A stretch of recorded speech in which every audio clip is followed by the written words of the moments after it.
And Okay. so welcome Dave and Gretchen for being here today. Michael Kazanjian is going to do his presentation on unified philosophy today, his book that he wrote. And so I will be kind of, moving the slides for you. So just go ahead and start. Oh, can I start now? Yeah. Oh, thank you very much. Welcome to everybody. I saw David Calder's name. Welcome, David, and welcome, Gretchen. It's a pleasure to have all of you here today. My third book and the third edition, which is now it's been published, is Unified Philosophy, and the subtitle is Interdisciplinary Metaphysics, Ethics, and Liberal Arts. The title today is What are the commonalities between philosophy and soft skills in the classroom? We're familiar with soft skills as communication skills, interpersonal relationships, and we're familiar, unfortunately, with philosophy as something totally different. Most people, 99% of the people outside academia, probably do not consider philosophy as anything having to do with soft skills, although it has to do with soft culture. For those of you who wish to get in touch with me, you're welcome. I'm on the Triton directory, Michael Kazanjian at triton.edu, and also mkazanjian at sbcglobal.net. So the question here is, what I've done is I've attempted to break down the language of philosophy, the very technical language of philosophy, into everyday language and into everyday speech for the common person. Next slide.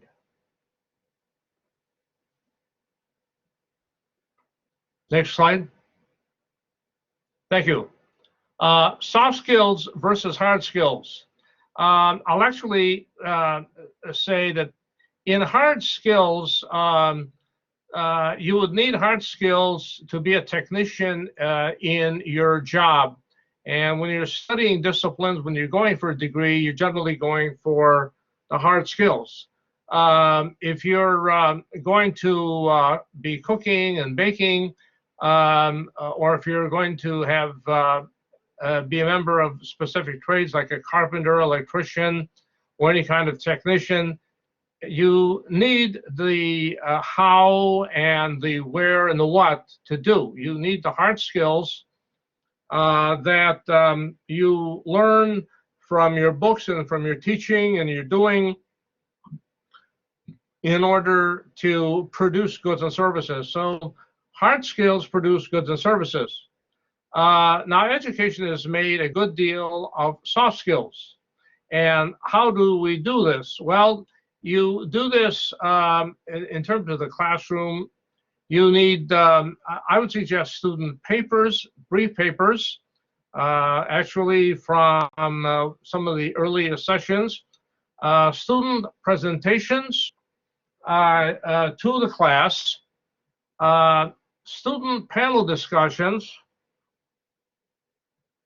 and where possible, field trips, possibly virtual field trips in this case yet, or other projects at the discretion of the instructor in order to allow the student to write and to talk and to present and to communicate things that they see as soft skills.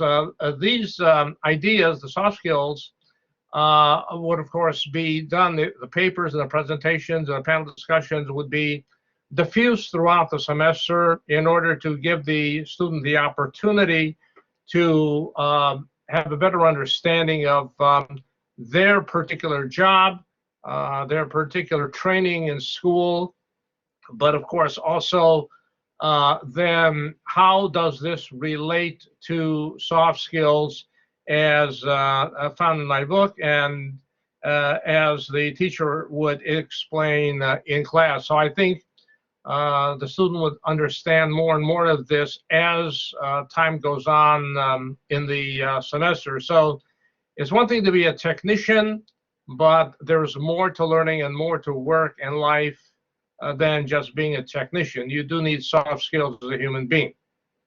Next. Thank you. Soft skills on the job. Any job needs soft skills, which we normally associate with listening, respect for the employer and employee, diversity, justice, being part of the community. You need social skills and you need thinking, all part of being a human being. Now, I put thinking up there, and someone might say, is thinking really a soft skill?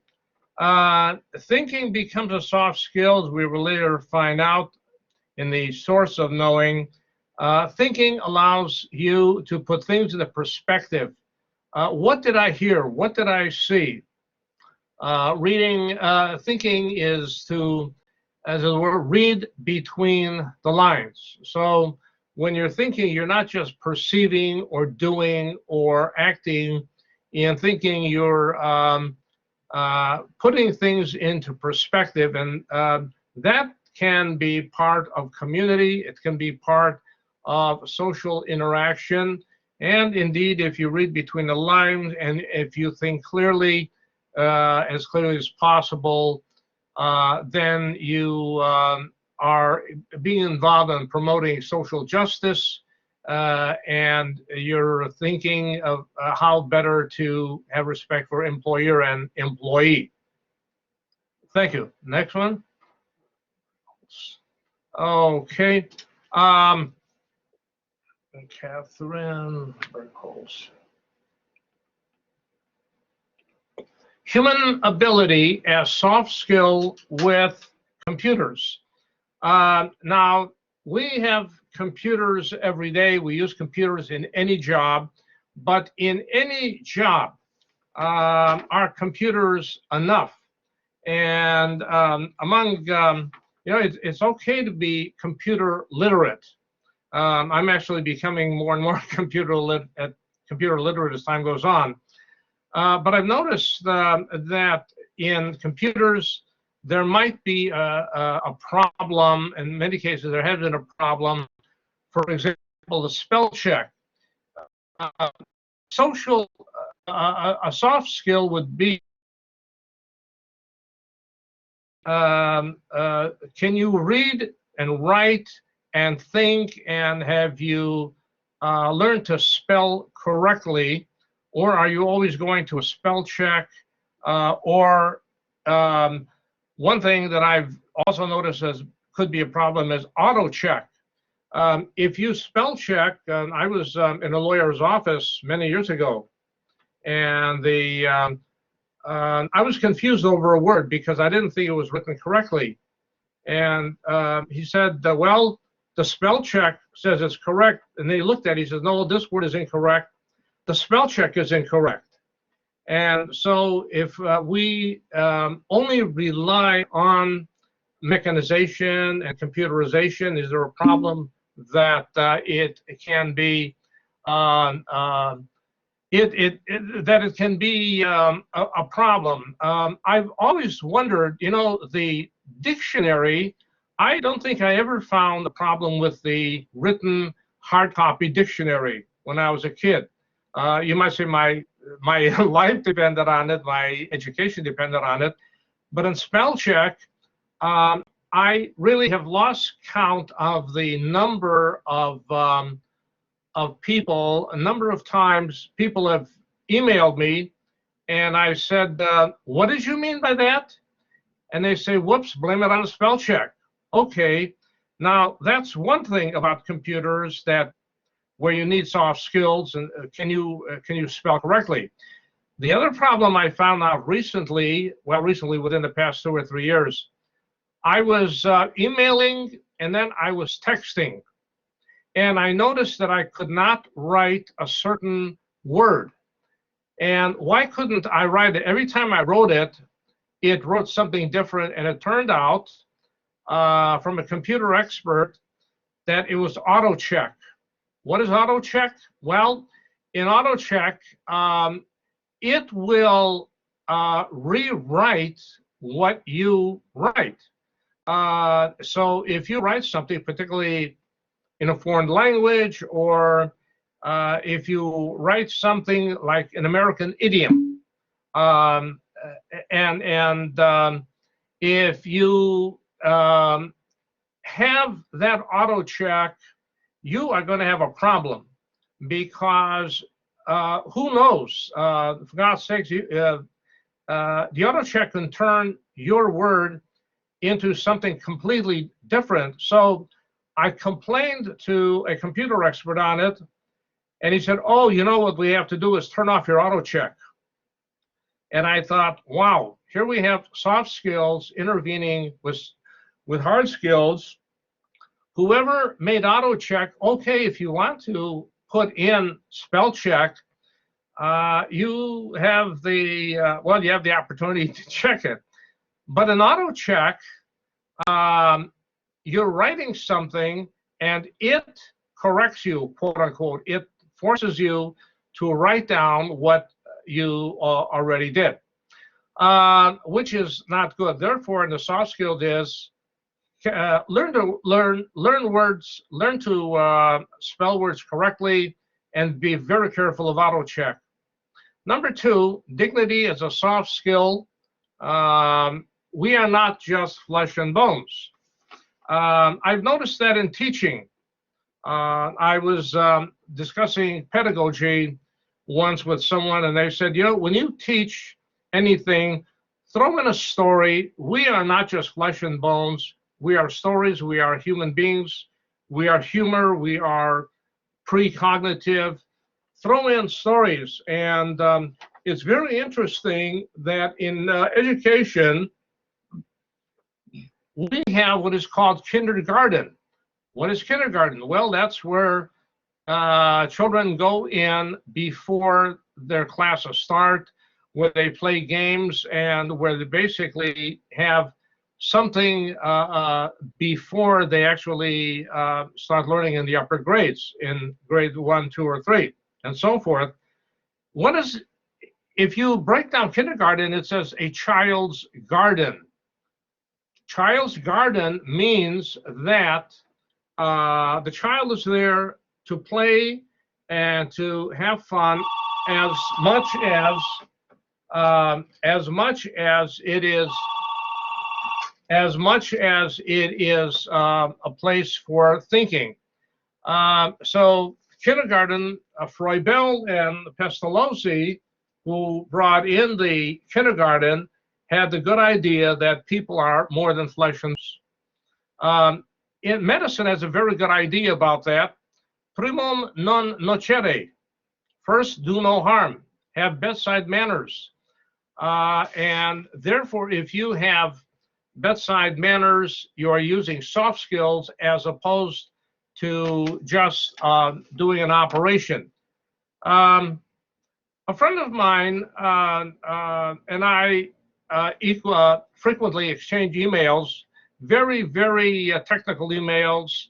And I've noticed that a soft skill is to avoid telling somebody you are wrong. I've stopped doing that. I will not tell you you're wrong. If you tell me that the earth is flat, if you tell me that right across the border from the East Coast is Europe, I'm not going to come out and say you're wrong. What I will do is simply correct it. I will say the correct thing. I will say the Atlantic Ocean is off the East Coast, and I will say that science has proven that the Earth is round. So soft skills could be a gentle way of avoiding saying you are wrong or saying no to somebody constantly. And there's I'm very interested in political science. And one of the things in international relations is soft power versus hard power. How do you combat an enemy? while the liberals and the others would say soft power. This is interesting. In education, we have soft skills. In jobs, we have soft skills. And in saying that people are more than flesh and bones, nations are more than military power. They are also international relations and soft power. Number three, have respect for believer and non-believer. We all know that the world is shrinking, that it is that we now have many, many people with different religions in the world. And so a major concept in working is having respect with the believer and the non-believer. So if people have different religions, they're part of different cultures. And so I was very, very lucky as a child. I can't tell you the number of religions and a number of ethnic groups I came into contact as a child. When I grew up in the 1950s and 60s, I was actually what we would call diversity was there, and I was I've lost count at 20 or 30 ethnicities, Middle Eastern, European, Asian, and so all of these have believers and non-believers, and so a soft skill, regardless of your job, regardless of your training, is to have respect for a believer and non-believer. Number four is respect for, well, the citizen engagement in soft skills in the state. And incidentally, I would just say, before I go further, that these 16 points that I'm going to point out, they overlap. So yes, you are going to find overlapping and cross-disciplinary activity. In number four, citizen engagement in the soft state means, yes, it is good to obey the state, but citizen engagement, it's important to go to town meetings. It's important to understand what's happening in your community and to participate in activities in your neighborhood, in the community. This is going to find we have actually the implications for the next one, but in citizen engagement as a soft skill means that every person in a democracy is a participant in a democracy. In philosophy, we call this communitarian thought and contract theory. In communitarian thought, everybody gets their identity from the state. The state is natural and prior. In contract theory, individuals come together and contract. A contract and a communitarian philosophy are and can be compatible in a democracy where you and I, of course, come from, we come from places, our ethnic groups and in our parentages and our family are more or less communitarian. They are natural. But we chose many things. We've chosen our jobs. We've chosen where we want to go to school and where we want to learn and work. Okay, next slide, please. Thank you. Number five, where do you live? Now, if you you can live in urban sprawl in the humane city or in the rural area of the country. There are problems in urban sprawl, and there are many, many people writing about this, the problems in urban sprawl, where everything is commodified. In urban sprawl, people and land are objects. You buy and sell land at leisure. You need transportation to get around. You need technology to get around. And people are anonymous. Whereas in a humane city, right now in Chicago, there is a a rethinking in many areas in City Hall, I think, where they're trying to promote an idea that's been around for thousands of years.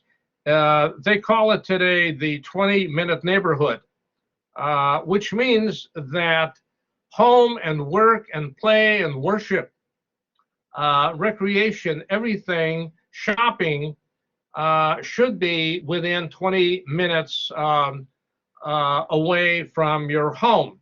And so it is a soft skill to ask yourself, where do I live? And do I live in a neighborhood? Yes, in some cases, people are restricted. They can't move out. They are where they are. But it's good to evaluate, reevaluate the humane nature of a city rather than just have urban sprawl. In the 20-minute neighborhood, in the 20-minute neighborhood, can you have this? I had a real interesting discussion recently with someone. They said, well, can't you break down urban sprawl into neighborhoods? Well, that's what many people are trying to do now. There's an effort in Chicago to rethink and revitalize some of the communities, I think, on the northwest side of the city. Don't let the neighborhood go. Don't let the neighborhood fall. Even if you live in urban sprawl, revitalize the neighborhood. There's a very good, interesting book that I refer to it in my book of Unified Philosophy, and it's, I think, written by a gentleman named Dunkelman, and the title is Vanishing Neighbor. It sounds a lot like Bowling Alone. It sounds a lot like the neighborhood that is vanishing. So in the humane city, you maintain a neighborhood. I grew up in two 20-minute neighborhoods. All of our needs were met. I grew up in public housing in Chicago, Lathrop Homes, and everything we needed, 90% of what we needed was walking distance. And if you wanted to do some heavy shopping, you walked 2 or 3 or 4 miles. No one had a car. We traveled by bus or walking. We went to Lincoln, Belmont, and I think it was Lincoln, Belmont, Ashland, and we shopped there. And if you wanted more significant shopping, you could always hop a bus, which is no longer there, unfortunately. The human sale was there. You hopped on a bus and you went to the Loop.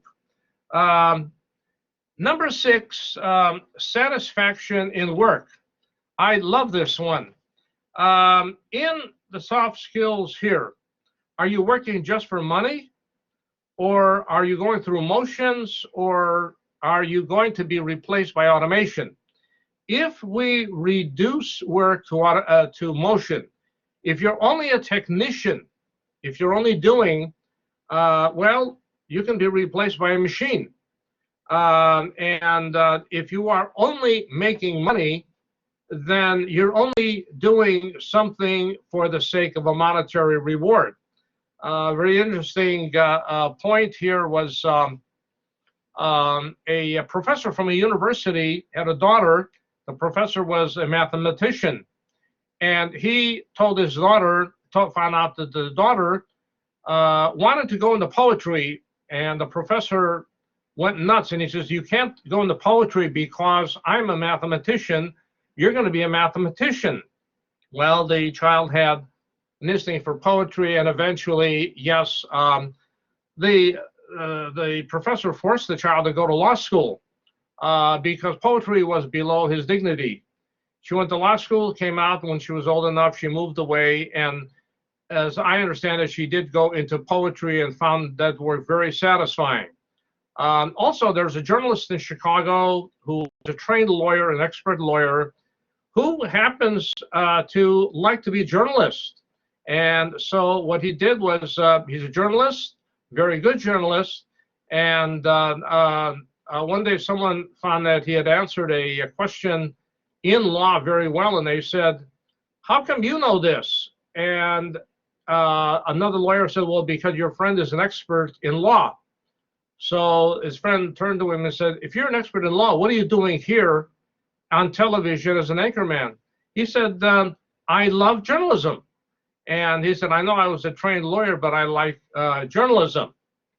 So work satisfaction and satisfaction is a social skill, it's a soft skill, rather than simply knowing how to do your work. One of my students, by the way, was a retired carpenter who read our philosophy book. He was very conversant with me in philosophy. So there you have a carpenter who loves philosophy. Number 7, community as social, as justice, and as soft skills for data. We have forgotten conversation. We have forgotten how to do conversation. We have forgotten that community means being on the same page. It does not necessarily mean being able to deal with data. Computers deal with data, but human beings are community and they are justice. It's interesting that there's a book by Shannon and Weaver on the quantitative foundations of communication. Well, it would be good to write a book on the soft skills of communication, whereby you would know that soft skills, community, and respect for others is just as important and is the foundation of communication. It's interesting to me that we have in many colleges and universities the communication major, and I've often thought, what are they teaching there? They're teaching communication, but are they instilling soft skills of community and of justice and of respect for others? Because yes, you can read something on a page, but are you, quote, being on the same page as your fellow person? Sherry Turkle has a book called Reclaiming Conversation. I love that book. I referred to it in my book of Unified Philosophy to show that we have probably ignored soft skills of conversation. Again, as I go along here, don't be shocked that you're going to be finding common overlaps among these various areas. Number 8, please. Thank you. Public and private property debate. Some places have totally, some views of economics have, in the state, they have only public private public property. Everything is public. There is very little, if any, entrepreneurship. There's very little of any private property. On the other hand, the anarchists would have primarily private property. Well, we've heard of the mixed economy, and the mixed economy acknowledges soft skills. Soft skills would be private property. And one of the assignments that I've given my students quite frequently is going into a government building or go into a public park, go into any kind of public region. What do you find? Well, you can find newspaper stands with newspapers published by private companies. You will find candy machines, soft drink machines. You will find places where you can shine your shoes. You can find various aspects of private enterprise on public property. And yes, we do have eminent domain, which can buy your private property for an imminent public need. But you see, in a mixed economy, there is a debate and there is a correlation and a working together of private and public property. I don't know how many of you, I'm monitoring it every week. There's a overpass at the Belmont, Brown Line overpass being built at the Belmont Station, L Station in Chicago, not far from the lake. And what it is there had been a switching of tracks where the Brown line would turn north to, it would turn from north to west. Well, I kept thinking to myself for years and years and years. One day, unfortunately, God forbid, there's going to be a derailment. I hope no one gets hurt. And well, what's happened? Now they're beginning to build the overpass so that you can have the Brown line go over the tracks and go west. Well, I asked a friend of mine who's a lawyer, and he said for 6 years, what they had was discussions on how best to implement the overpass or to implement the Brown line passing toward the west with not disrupting private property. There's a lot of building there. There's a lot of building there just north of the Belmont Station.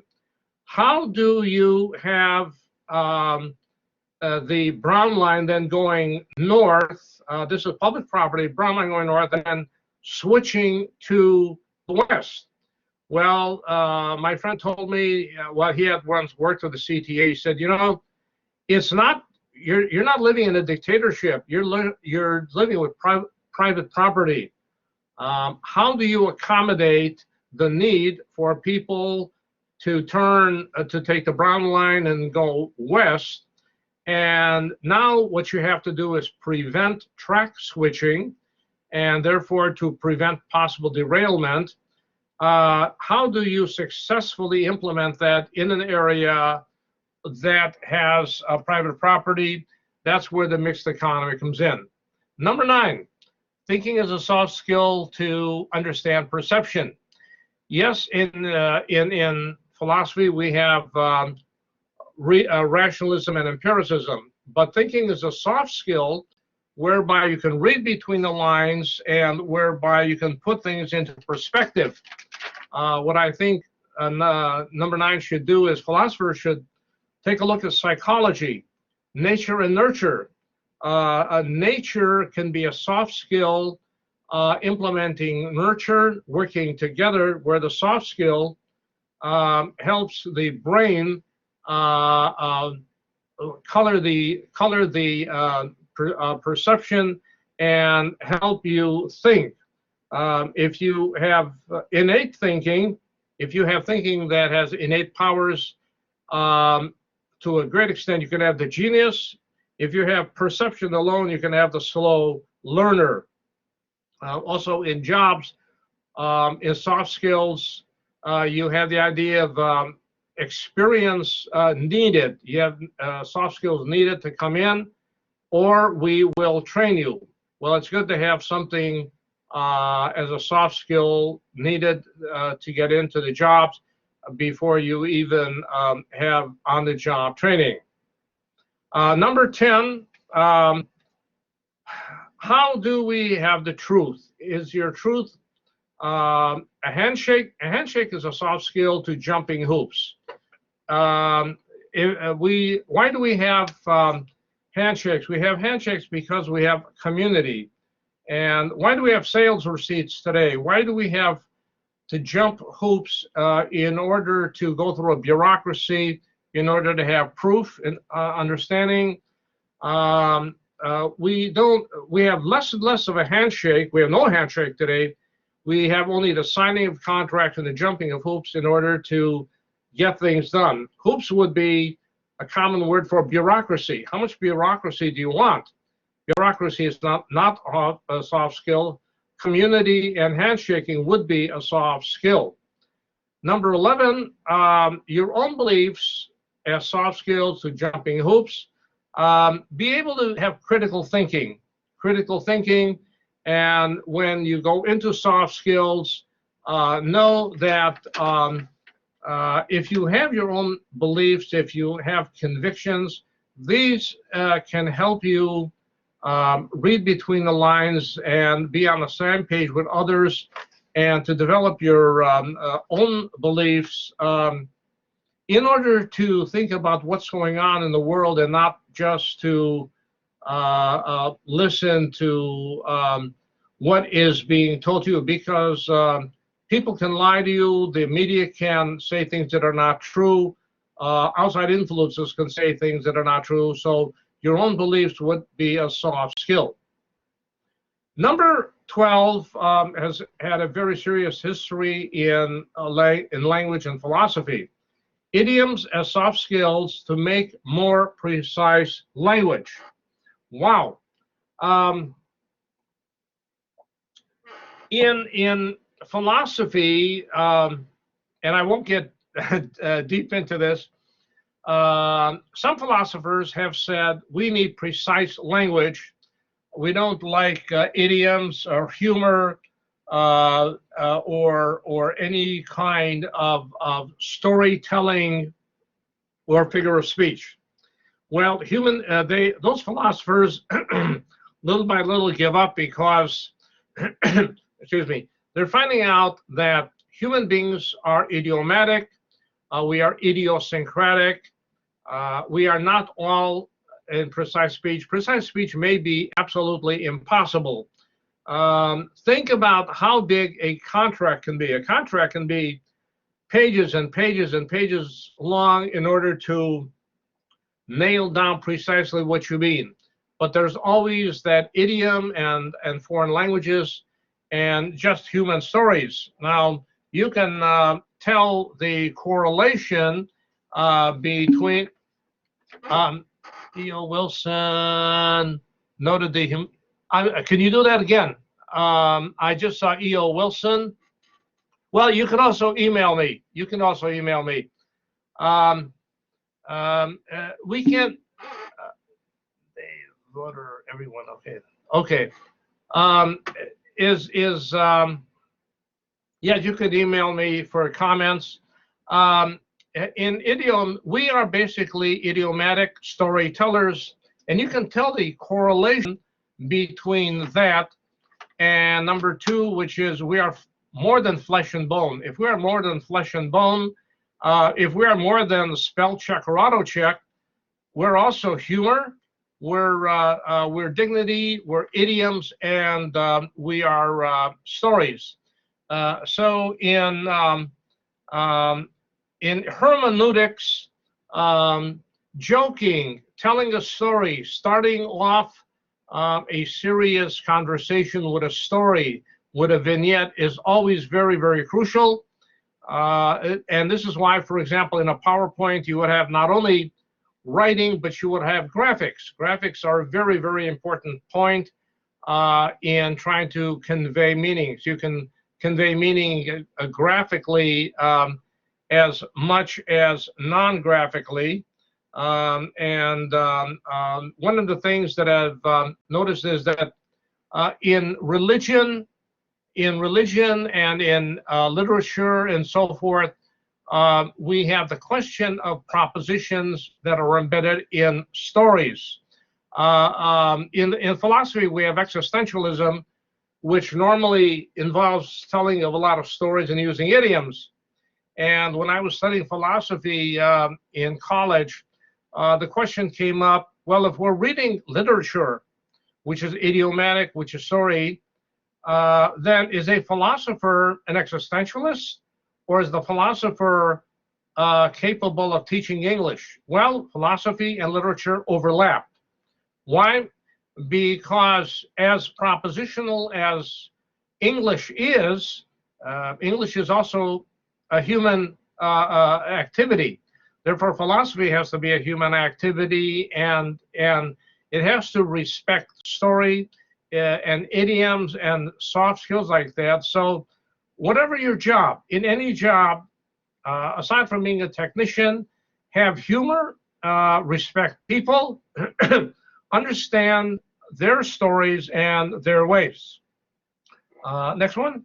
Next slide. Thank you.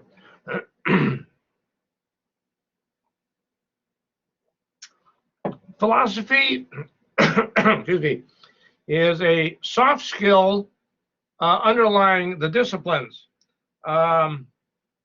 Whatever you are studying, believe it or not, depends on the philosophical notion of that view. For example, an engineering school,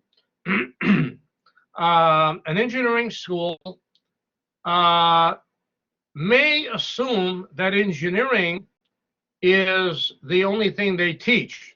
However, even at MIT and even at Caltech and Berkeley, they became convinced many, many decades ago that engineers are human beings, and therefore they need the soft skill of the humanities, arts, and social sciences. So therefore, philosophy is a soft skill which determines the assumption. It helps you assume, are we going to have English? Are we going to teach judo? Are we going to teach physics or chemistry?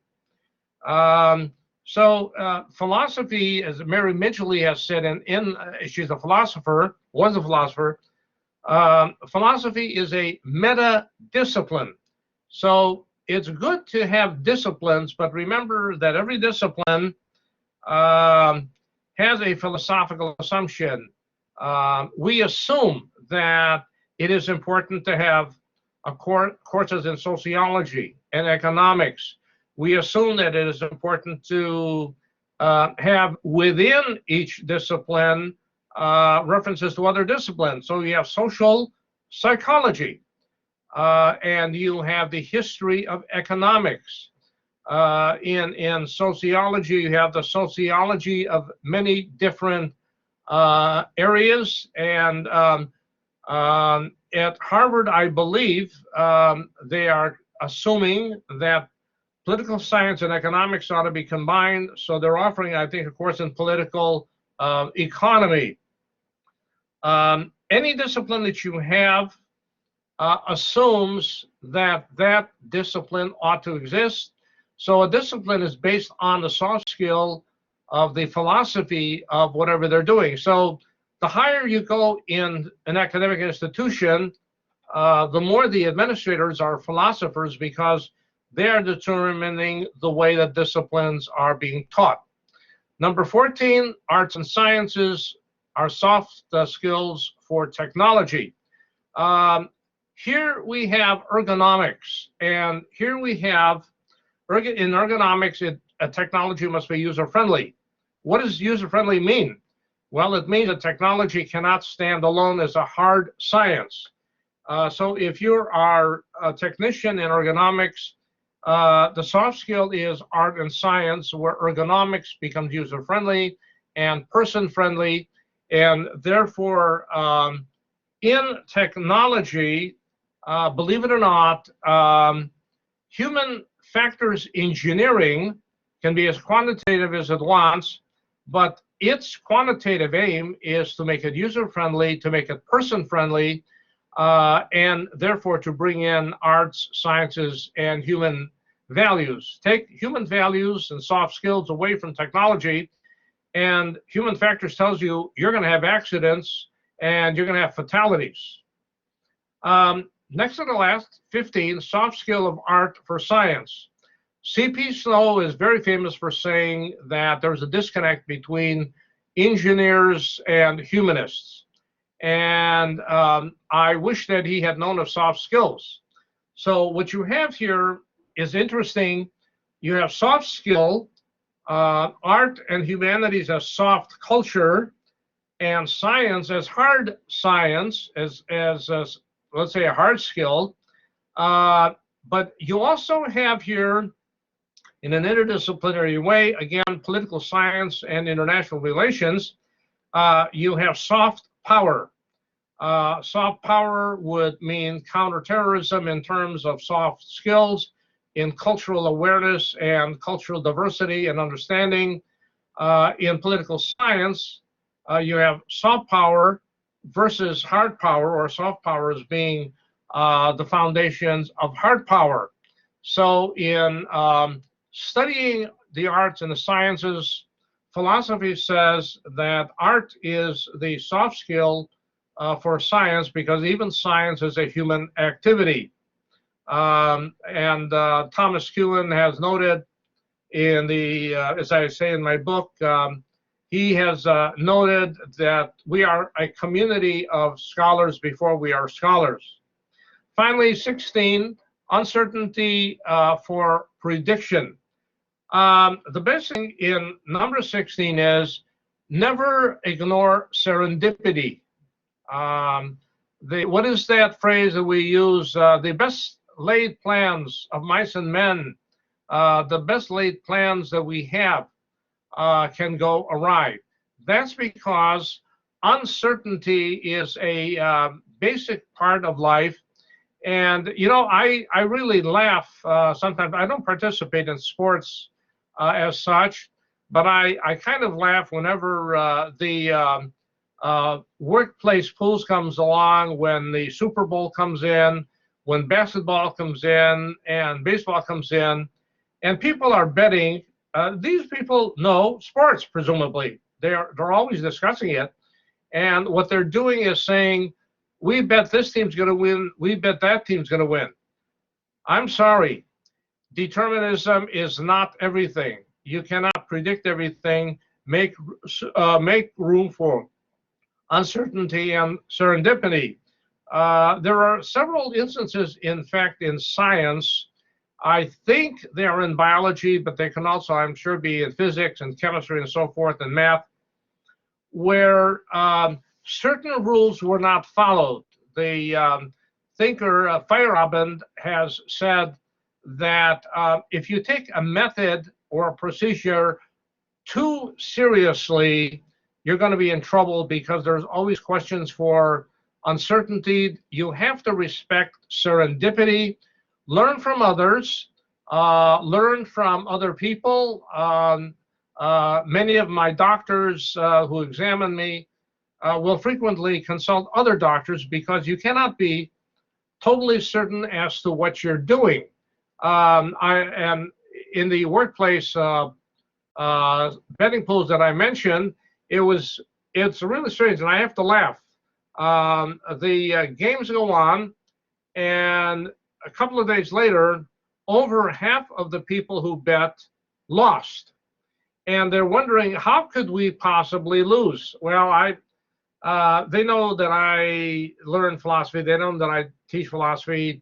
And I tell them, have you people ever heard of uncertainty and the fact that you can't predict everything? And this is why we have upsets. We have upsets in sports, because there's always that uncertainty. There's always that unknown. In probability theory, there's Bayesian and frequentist theory, and they are refining each other. And I have a feeling we'll never be 100% certain about almost a lot of things, and that's because serendipity and uncertainty always play a role in terms of being a soft skill. Thank you very much. Thank you so much, Michael.